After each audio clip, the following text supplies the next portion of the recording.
पहला प्रश्न, महाराज जी, आखिर आजकल ये ब्राह्मणों के विषय में ये जो विरोध हो रहे हैं, तर्क वितर्क हो रहे हैं, तो सिर्फ ब्राह्मणों के विषय में ही ऐसा क्यों?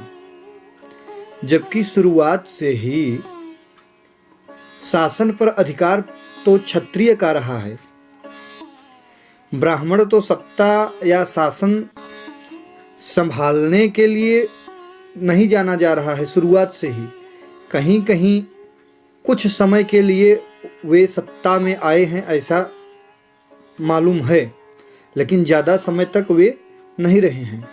शुरुआत से देखा जाए तो प्राचीन काल से सत्ता और शासन पर अधिकार जो है वह क्षत्रियों का रहा है। हाँ, ब्राह्मण मंत्रिमंडल में थे, मार्गदर्शन करते थे, लेकिन आज के समय में पूरा का पूरा विरोध ब्राह्मणों पर ही है, ब्राह्मणों के लिए ही हो रहा है। तो इस पर आपके कुछ विचार जानना चाहेंगे हम सब। जी, प्रश्न बहुत बढ़िया है। तो देखिए, इसका भी एक कारण है। कारण ये है कि सत्ता और शासन करने वाला ही क्षत्रिय होता है। जिन्होंने भी जितने समय के लिए शासन किया है या सत्ता पर अधिकार रहा है उनका, वे क्षत्रिय रहे हैं। चाहे वह जन्म से ब्राह्मण रहे हों, क्षत्रिय रहे हों, वैश्य रहे हों या शूद्र रहे हों, अगर कुछ सीमित समय तक या ज़्यादा समय तक अगर वे सत्ता पर रहे हैं, उस समय वे क्षत्रिय ही रहे हैं। क्योंकि क्षत्रियों को जो संबोधन दिया गया है, जो संज्ञा दी गई है, वह सत्ता के कारण ही दी गई है। अब रही बात ब्राह्मणों का विरोध, तो इसका एक सीधा सा दृष्टांत देखिए कि ब्राह्मणों का विरोध इसलिए है क्योंकि शुरुआत से ही वे मंत्रिमंडल में रहे हैं, मार्गदर्शन मंडल में रहे हैं। उन्होंने शासन चलाने के लिए नियम बनाए, कानून बनाए। पारित तो राजा ही करता था, सत्ताधीश ही करता था, लेकिन नियम बनाने में जो मदद करते थे या अपना विचार रखते थे, ज़्यादातर उसमें ब्राह्मण होते थे। और ब्राह्मण हैं कौन? ब्राह्मणों का काम ही है शिक्षा लेना, शिक्षा देना, पठन पाठन, अध्ययन अध्यापन, यजन याजन, यज्ञ करना, यज्ञ कराना। आखिर में क्या है? दान लेना एवं दान देना। तो दान लेना और देना जो है, उसके लिए ब्राह्मणों को नित्य उन्हें साधना करने की विधि बताई जाती है, संध्योपासना बताई गई है। गायत्री का जप करते हैं, अग्निष्टोम करते हैं, हवन करते हैं, पूजन करते हैं।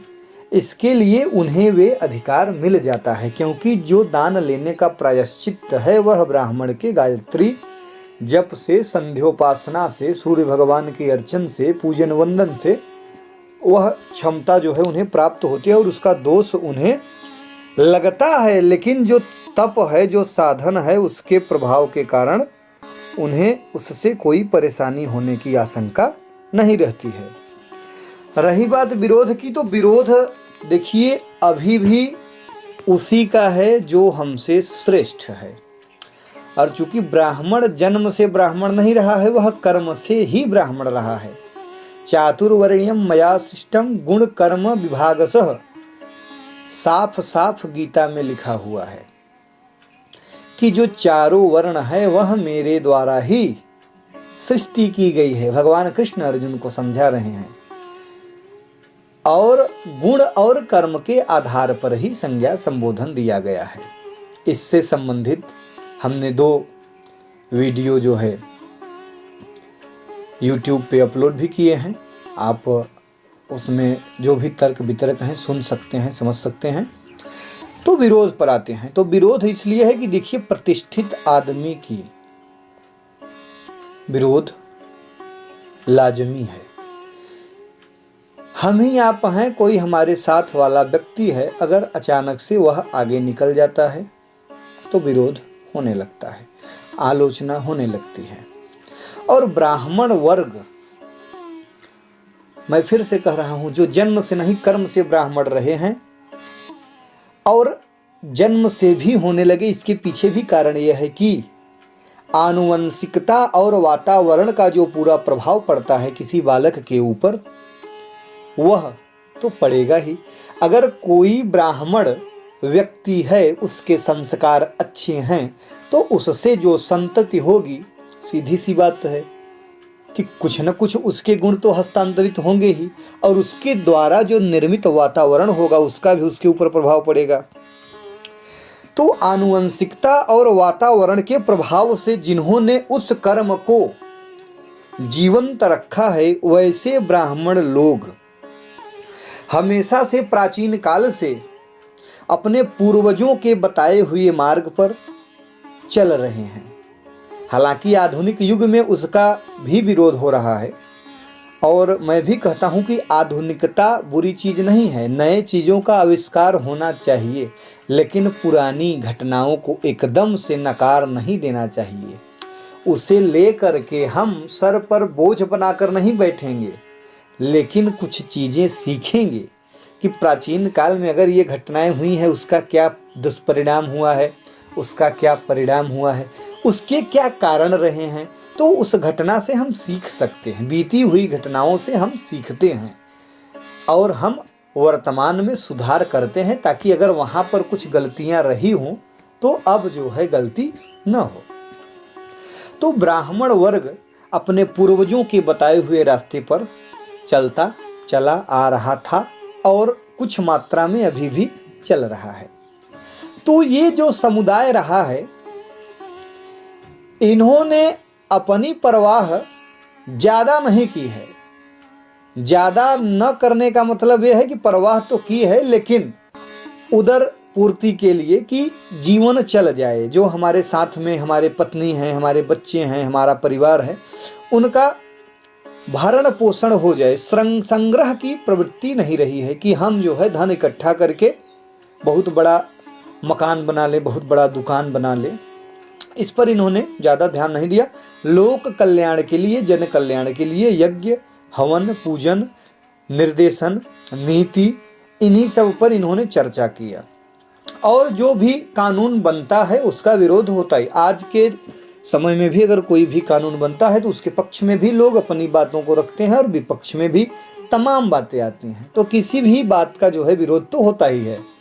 तो ऐसा ही हुआ है, लेकिन इन वर्गों ने जो है कभी ध्यान नहीं दिया, क्योंकि इन्हें इस चीज़ की परवाह नहीं थी कि कौन एक छोटे से वर्ग में लोग अच्छा या बुरा समझ रहे हैं। इन्होंने राष्ट्र की चिंता करी है। अगर सोचिए कि जातिवादी चाणक्य होता, जो कि एक ब्राह्मण ही था, और एक शूद्र ने उसका भरी सभा में अपमान भी किया, लेकिन वह ब्राह्मण एक शूद्र को ही राजा बनाता है, स्वयं राजगद्दी पर नहीं बैठता है। वह ढूंढता है कि किसके अंदर संभावना है राज्य संभालने की, राष्ट्र निर्माण करने की। वह चंद्रगुप्त में देखते हैं और उसे राजा बनाते हैं। जैसा चाहते वैसा बना सकते थे, लेकिन उन्होंने उसे सही मार्ग निर्देशन दिया और एक अच्छे राष्ट्र का निर्माण किया। तो ब्राह्मण उस समुदाय से आ रहे हैं और उस समय भी चाणक्य का काफ़ी विरोध हुआ। आज भी ऐसा हो रहा है, क्योंकि ये वर्ग जो है ना, यह राष्ट्र निर्माण के लिए परेशान रहता है, जन कल्याण के लिए परेशान रहता है। और जो लोग विरोध कर रहे हैं वे भी राष्ट्रद्रोही नहीं हैं, वह दुश्मन नहीं है, लेकिन थोड़ा सा अंतर है, क्योंकि वह तर्क वितर्क करने की जो क्षमता है उसका प्रयोग कम कर रहे हैं। उन्हें अगर कोई बता रहा है कि ये चीज़ ऐसा है तो उन्हें लगता है कि हाँ ये तो ऐसा ही है, लेकिन महाराज थोड़ा सा अपने से भी उसमें समझना चाहिए कि जो भी बातें हैं क्या 100% सही हैं या बनावटी हैं, क्योंकि हमारे राष्ट्र की जो सबसे बड़ी ताकत रही है ना, वह रही है संस्कार, नैतिकता और यहाँ की शिक्षा प्रणाली। हालांकि शिक्षा प्रणाली को तो बदल ही दिया गया है, अब तो शिक्षा प्रणाली लर्निंग से केवल अर्निंग पर रह गई है। तो हमारी शिक्षा का मूल आधार केवल रुपया पैसा कमाना रह गया है, और जो हम लोग शिक्षा के माध्यम से अध्यात्म की दुनिया में प्रवेश करते थे, नैतिकता का पाठ सीखते थे, कुछ संस्कृति एवं संस्कार सीखते थे, वह सब चीज़ें काफ़ी हद तक बदल चुकी हैं। शिक्षा प्रणाली तो बदल चुकी है, लेकिन जो अभी पूर्वजों के द्वारा वंशानुगत तरीके से चीज़ें चली आ रही हैं, उसे भी कैसे बदल दिया जाए, इसके लिए प्रयास जारी हैं। और यह प्रयास कुछ धन लोलुप पद लोलुप लोग कर रहे हैं, और कुछ दूसरे देश की ताकतें ऐसा कर रही हैं, करा रही हैं।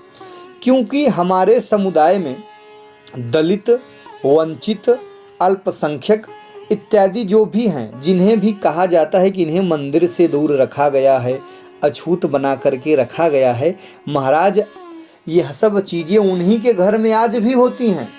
अगर आप अपवित्र अवस्था में हैं, आप परिश्रम करके आए हुए हैं और आपके शरीर से दुर्गंध आ रही है, जैसा कि कोई परिश्रमी व्यक्ति, चाहे वह ब्राह्मण के घर का ही हो, अगर वह खेतों में काम करके आएगा और उसके शरीर से पसीने की दुर्गंध रहेगी, तो उसके घर के लोग, उसके पति, उसकी पत्नी, उसके पुत्र ही उसे स्पर्श करना नहीं पसंद करेंगे।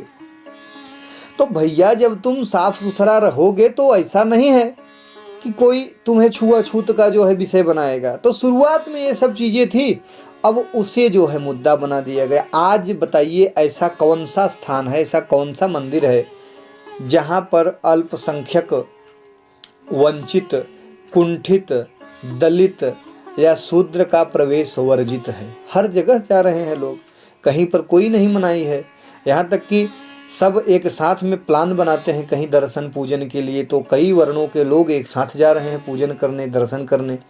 हर जगह है, सब पंगत में बैठ करके साथ में खाना खा रहे हैं। तो ऐसा है नहीं, लेकिन पुरानी बातों को उजागर कर रहे हैं, जबकि वो वास्तविकता उसकी दूसरी रही है, उसके कारण दूसरे रहे हैं, लेकिन आज के समय के हिसाब से उसको जोड़ करके लोगों को भड़काया जा रहा है।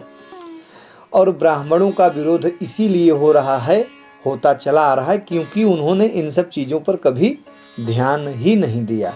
और यही एक वर्ग है जो अभी भी चिंतित है देश के लिए, राष्ट्र के लिए, जन कल्याण के लिए और संस्कृति संस्कार के लिए। हमारे देश में आधुनिकता के नाम पर क्या क्या हो रहा है सबको मालूम है, सबको पसंद भी नहीं है, लेकिन आधुनिकता के नाम पर, महाराज आधुनिकता क्या है? आधुनिकता ये है कि आप नग्न अवस्था में हर जगह टहलें, घूमें, ये है आधुनिकता। अरे आधुनिकता के नाम पर कुछ नया आविष्कार करिए, लोगों का कल्याण करिए, शिक्षा की पद्धति नई बनाइए। नहीं, हम आधुनिक हैं, ज्ञान है नहीं कुछ। गांव में कहावत कहते हैं ना कि स्कूल का मुंह नहीं देखा, अब कोहबर में विद्या कसम। ये सब बातें बस हैं तो सही, आपने प्रश्न जो किया सत्य ही प्रश्न है। और हो रहा है विरोध, होता रहेगा भी विरोध, क्योंकि ये वर्ग एक ऐसा वर्ग है जो अपने विरोध को कभी विरोध समझा ही नहीं। लेकिन ये है कि थोड़ा सा समय के हिसाब से बदलाव ज़रूरी है, और ये बदलाव कोई चाह करके करा नहीं पाएगा। हाँ, प्रकृति है, प्रकृति अपने आप को स्वयं ही सहेजती है। जब प्रकृति की इच्छा होगी, राष्ट्र की इच्छा होगी, इस देश की मिट्टी की इच्छा होगी, और जैसी इच्छा होगी वैसा ही होगा। धन्यवाद।